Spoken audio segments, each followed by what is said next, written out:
Vancouver, and you can read this, neon, ugly. A lot of people thought neon signs were ugly, and that went through a transformation where they ripped a lot of them down. But the Museum of Vancouver preserved them. We're going to take a little tour.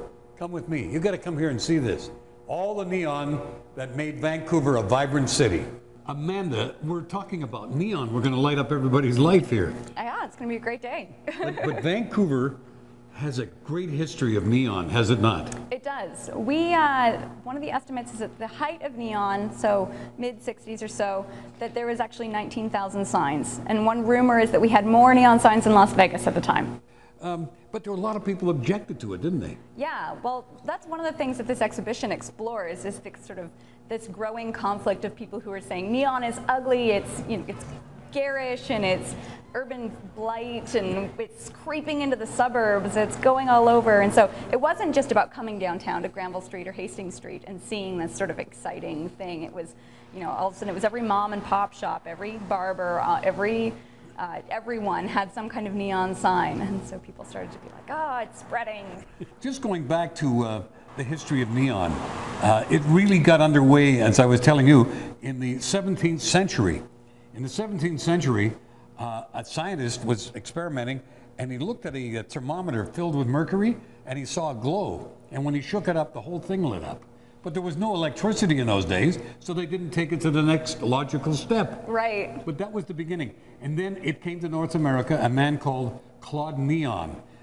He'd already set up a couple of neon signs in Paris. That was the first city to ever have neon. But like you were saying earlier, people objected to it or they loved it. I looked at it as art. How do you look at it? I definitely love the art aspect of it. We got to go out when we were setting up this exhibition and visit one of the last remaining independent tube benders, a guy named Rob Gillette, and actually see how it's done. See, now it's moving. As soon as it starts to move, nah, you gotta watch what you're doing.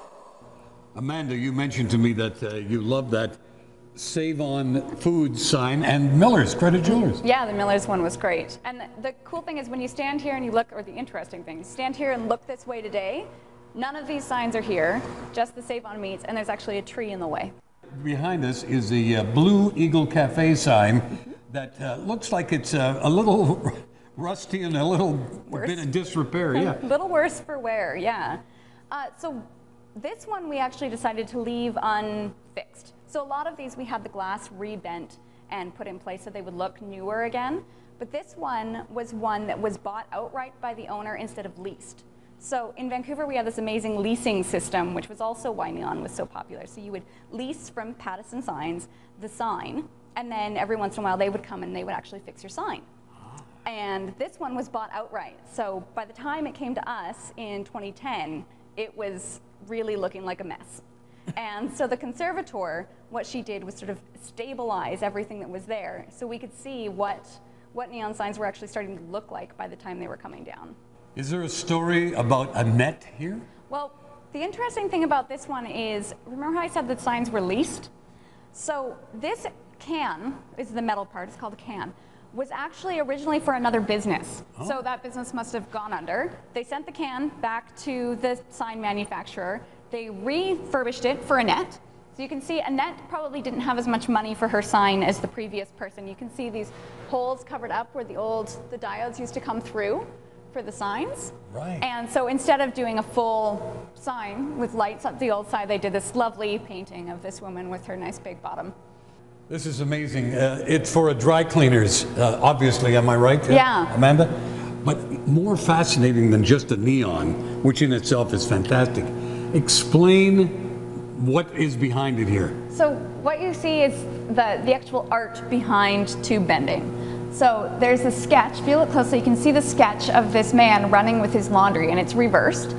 So you can see his face up there and his little laundry. And so what they would do is they actually take one long tube, right. They hold it over the heat and bend it, and they actually hold it right over the paper and bend it to match.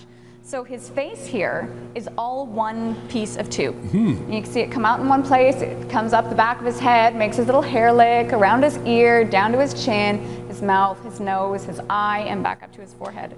So the people that did this were really creative, no question. Oh yeah, it's definitely an art form. This wonderful display at the Vancouver Museum, How long is it on for, or is it like a semi-permanent display? It's semi-permanent. We were originally going to close it last fall, but because all of the pieces are from our collection, we're able to move around our upcoming shows to keep it on longer because it's been really popular. Thank you, Amanda. I want to urge everybody to come down and take a look at these wonderful neon signs, a part of this city's history here at the Museum of Vancouver.